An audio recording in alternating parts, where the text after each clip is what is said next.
Hi, I'm Paul and I'm one of the principal engineers on the Consul team. Today, it's my privilege to represent the whole Consul team and talk to you a bit about what we've been building over the last year. Last year, at HashiCorp Global, Preetha and Nina presented Consul's product roadmap by following a fictional startup called StarNav as they grew from an MVP application right through to a large enterprise. We saw how Consul's features were able to solve networking challenges they had along that journey. I want to start today with a 1-minute recap of that story to set the scene for some of our new features and our future plans. But it will be a very quick summary, so if you want to understand more about any of these things, please find this recording later for more details. StarNav started with a simple app, which quickly became a couple of different services.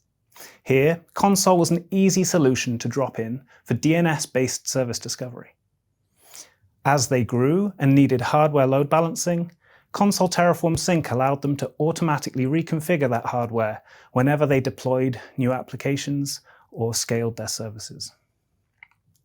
Soon, they grew to have several autonomous application teams who adopted Kubernetes. Now the platform team could use Consul's service mesh to provide secure, observable, and resilient networking as a standard across all of those teams. Having that one standard tool helped to tame this exploding complexity of many teams making independent decisions. Eventually, StarNav needed to move into new regions. They could use Consul's WAN federation and mesh gateways to securely connect services across those regions.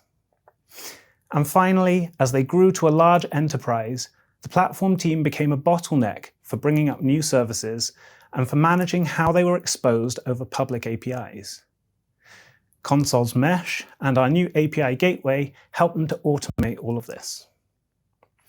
So this is where we left StarNav's architecture in October. And I hope, even though we went through this very fast, it's given a flavor of the sort of problems that Consul can solve. I want to pick up on the underlying theme here, though, before we talk about some of the new features. We talk about this pattern of a platform team needing to provide a standard networking solution to a large organization of independent application teams. Often these teams have made their own choices about their cloud providers, their runtimes, and their technologies. But despite all of these different choices, the platform team needs to provide common tooling around observability, around deployment automation, and around security.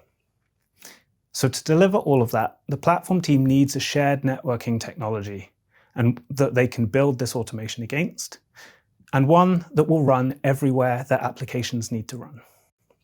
This is the pattern we hear about from all of the large organizations we talk to today. Consul aims to be that solution that works across all of those runtimes and provides that consistent way to secure, observe, and manage service traffic across your whole organization. Last year, we hinted at a few coming soon features that were specifically targeted around this platform team story, and I want to talk a bit more about those today. The first feature is admin partitions.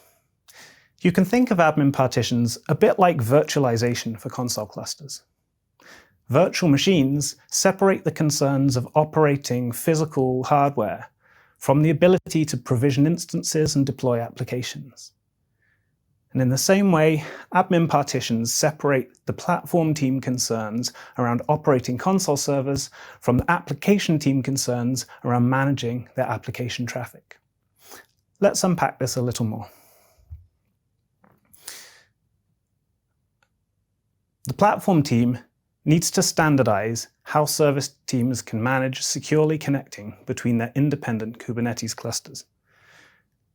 Consul's WAN federation and mesh gateways can solve this technically, but they're not ideal in this scenario for two reasons. The first one is the platform team now has to operate a separate set of Consul servers for every Kubernetes cluster. That's increased operational burden, but it also consumes resources in each cluster.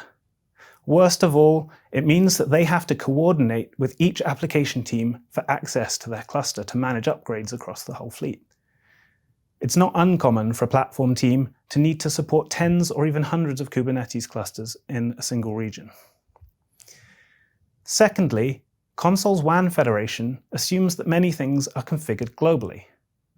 Namespaces in each cluster are considered to be the same, and only one data center can manage global state like mesh configuration and service intentions.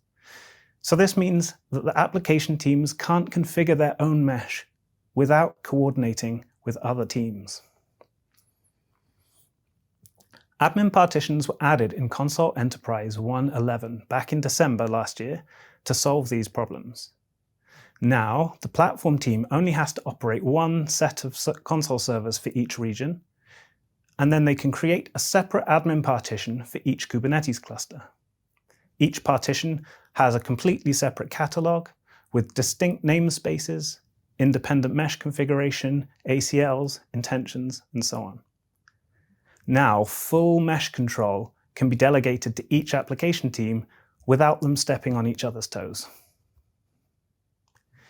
Services in different admin partitions within one region can still use mesh gateways to connect between them. So, admin partitions let your platform team operate shared servers to support multiple application teams and clusters. But there is a limitation that I mentioned. Admin partitions in Consul 1.11 can only connect between partitions on the same set of servers, or in a single region. The good news is that we just announced in the keynote a new feature that expands this federation support: cluster peering. Cluster peering will be available in Consul 1.13, and it enables cross-team connectivity between any combination of Consul clusters and admin partitions. But this is more than just an enhancement to admin partitions, though.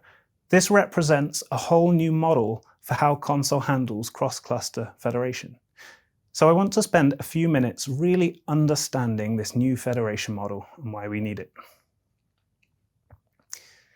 When Consul was first designed 10 years ago, infrastructure was generally deployed in large data centers or cloud regions with flat networking. Generally, it was all managed by one ops team, and WAN federation was designed to connect between those different regions over the wide area network. Service discovery between clusters works by forwarding requests between the servers. So all your data centers have to be federated together so that the servers know where to send those requests. So Consul federation assumes that there is this single global operator, or a team of operators, who manage all of the Consul servers right across your whole infrastructure, because that generally was how people operated things.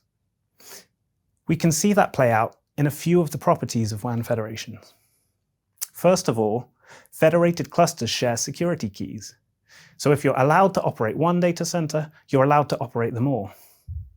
And actually, you kind of have to operate them all because we assume that version upgrades and key rotations and so on are coordinated across all of these federated clusters. Finally, that global state for permissions requires a distinguished primary data center as the source of truth.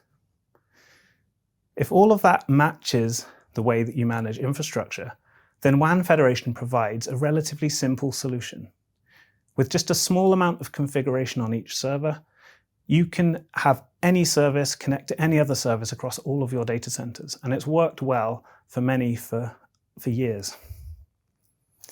But we've seen a few changes in the way organizations deploy their infrastructure, and some of them don't fit so well with this model. We already saw this conflict arising from independent teams. There's no single global infrastructure operator anymore. And even if there is a single platform team who owns Consul everywhere, they don't necessarily own or operate the cluster environments or the virtual networks in which Consul needs to be installed. We see people who want to connect between their self-managed Consul clusters on-prem with their HCP-managed ones in the cloud. And again, that's crossing organizational boundaries. And having all of your clusters be dependent on this static primary cluster becomes especially problematic when that cluster is owned by a different team. it complicates disaster recovery, and adds a lot of friction for globally managed state like ACLs. So to solve all of this, we had to rethink how clusters work together to enable service connectivity, but without all of those operational assumptions. That's exactly what we've done with cluster peering. So with cluster peering, WAN federation is no longer needed. Each cluster becomes independent with its own keys, catalog, ACLs. They can be operated independently, and there are no more primary clusters. Cluster administrators explicitly establish peerings with the operator of another cluster that they need to connect to. And then these two peer clusters automatically exchange just the relevant catalog information for those services that have been explicitly exported to the peer. So with this new loosely coupled federation, we can now enable secure service connectivity between any set of clusters, whatever the network topology or whatever the team ownership of those clusters looks like.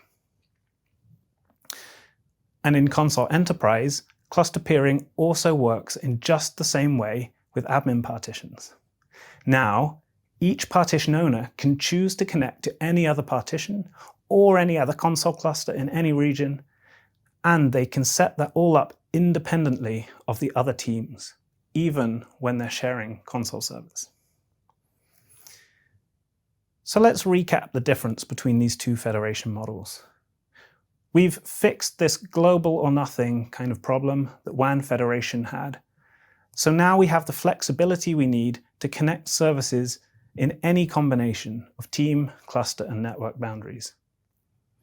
But with that increased flexibility comes at least the potential for more configuration if you do need to set up lots of different services to talk across lots of different clusters.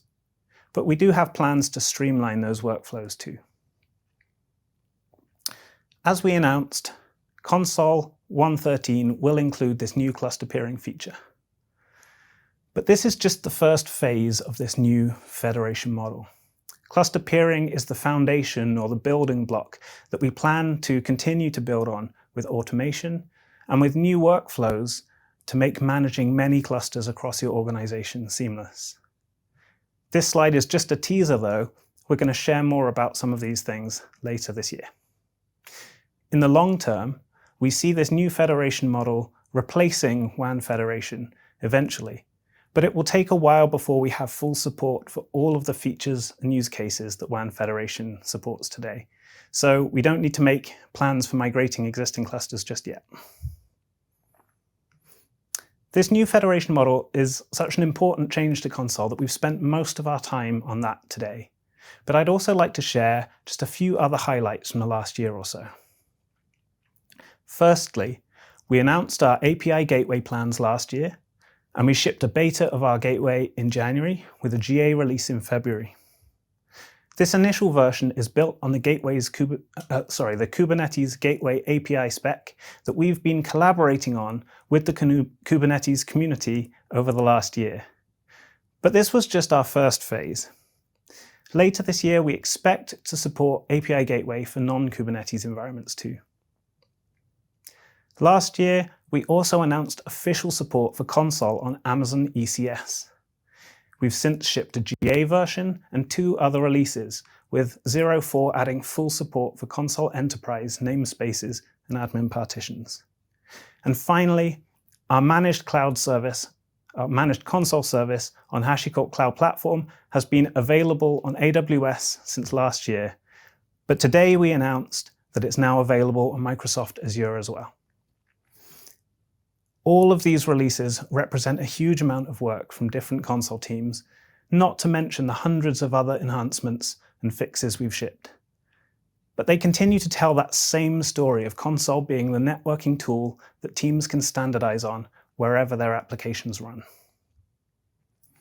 I want to end with just the tiniest glimpse of what to expect over the next year from Consul.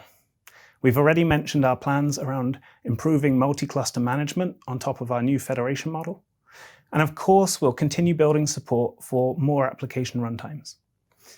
We're also excited about some architectural changes to Consul that will simplify operating Consul clusters even further. And we hope to see you in October at HashiCorp Global, where we'll have more updates on all of these things. So thank you for your time today, and enjoy the rest of HashiCorp VU.